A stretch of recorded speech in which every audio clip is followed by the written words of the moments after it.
Aw, what a cute little cartoon about a cow. Wrong. This movie is one of the best breakdowns of toxic masculinity I've ever seen.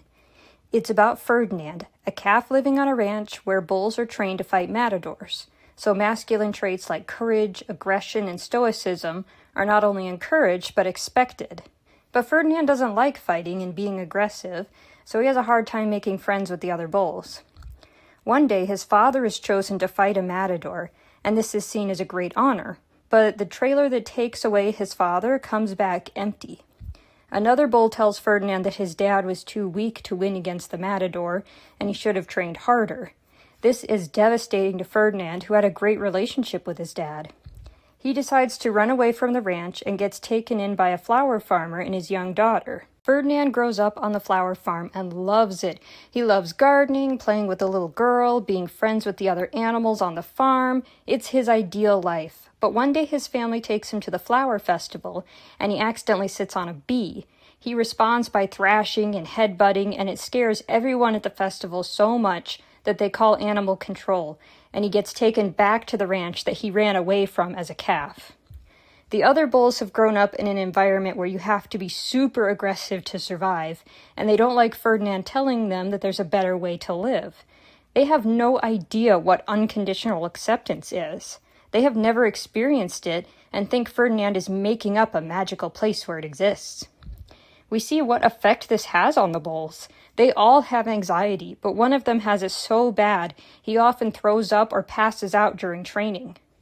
One day the rancher has had enough of him and sends him off to the meat packing factory. He thinks he's been chosen to fight a matador, which is why he looks so happy in this shot, but the other bulls know where he's really going. They turn to Ferdinand and tell him if he doesn't conform and start acting aggressive, then he will be meat. That night, Ferdinand hears another bull crying for his friend that got sent to the meat factory. When he tries to talk to him, the bull pretends that he wasn't crying and doesn't miss his friend. Another example of how the expectations put on men and boys hurt them. Ferdinand decides to escape again, but this time he goes through the rancher's house. And the scene where he walks through the house is my favorite, and it also made me ugly cry. He sees pictures of matadors stabbing bulls and realizes none of the bulls know what really happens in a fight against a matador.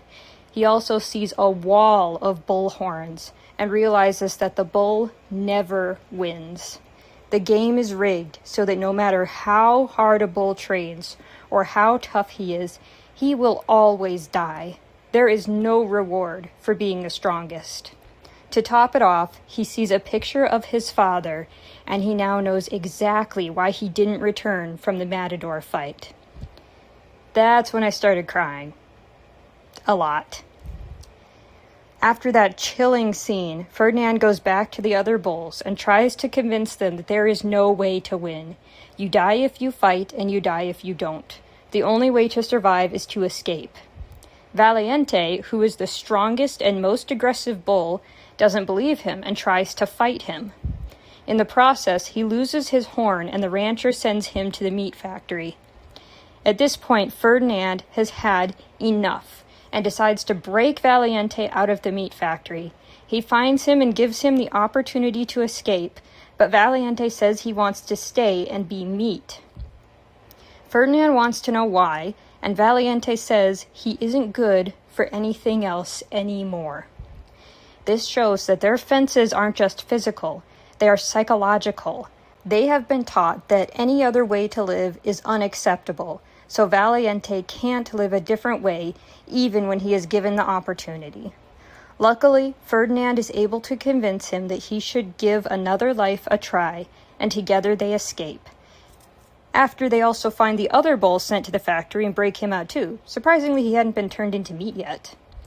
Now all the bulls want to escape, so they hotwire the rancher's truck and have a wacky car chase with the ranchers. I found it pretty funny because the humor comes from the absurdity of the situation and the bulls not knowing how to drive. Finally, all the bulls get to the train yard and make it on a train, but Ferdinand stays behind to make sure the ranchers don't continue looking for the other bulls. They only need one bull to fight the next matador, and he volunteers himself knowing what will happen. And yes, I cried at that too. The ranchers put Ferdinand in the ring with the matador, and he refuses to fight. He never liked fighting in the first place, and he knows he's going to die no matter what.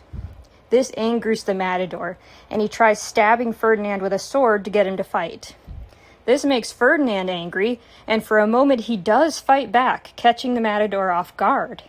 He has the chance to kill him, but decides not to continue the cycle of mindless violence. He lets the matador go. The matador decides to end the fight by killing Ferdinand, but someone in the audience yells, "Let him go, he showed you mercy." The rest of the audience starts yelling to spare the bull, and the matador drops his sword and leaves the ring. Ferdinand survives because he was brave enough to show mercy when it would have meant his death.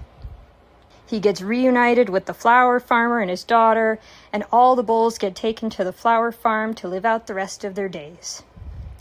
Valiente, the one who genuinely liked fighting, wonders if he has to spend the rest of his life gardening and frolicking.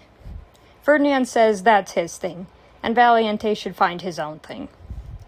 I love that the movie included these lines because they aren't saying all men have to embrace feminine traits. They are saying that you should be the way you want to be. If you want to act tough and athletic, then do it. But not because society tells you to. Do it because it's what you want to do. Masculinity is not inherently toxic. Ferdinand expresses masculine traits like courage and stoicism at times, but he does it in a way that doesn't dominate others. He accepts bulls who are not like him and doesn't pressure them to change who they are. By the end of the movie, all the other bulls have learned to be more accepting of themselves and others who don't conform, and that is a great example of healthy masculinity. If you liked my video, please watch this movie and support examples of healthy masculinity. Just be aware that this movie was made for children, so there are a lot of jokes that adults will find super annoying sprinkled throughout. Still, I think the movie is worth a watch, even with all the childish humor. Thanks for watching.